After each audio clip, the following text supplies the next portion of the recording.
ल है साथीहरू सम्पूर्णमा नमस्कार। फेरि पनि म यहाँहरु सामु एउटा नयाँ भिडियो लिएर आएको छु। यो चाहिँ मेरो गाउँ टोल हेर्नुस् हजुर, मेरो गाउँ धेरै रमाइलो छ। चारैतिर डाँडा काँडा।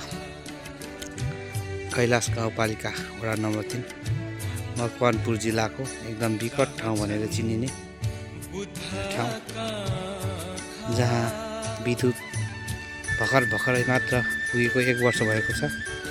बाटो भने सबैतिर पुगेको छ अहिले।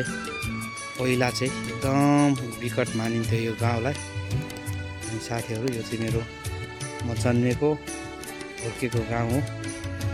सबैजनाले भिडियोलाई लाइक, कमेन्ट अनि सब्स्क्राइब गरिदिनु होला है त।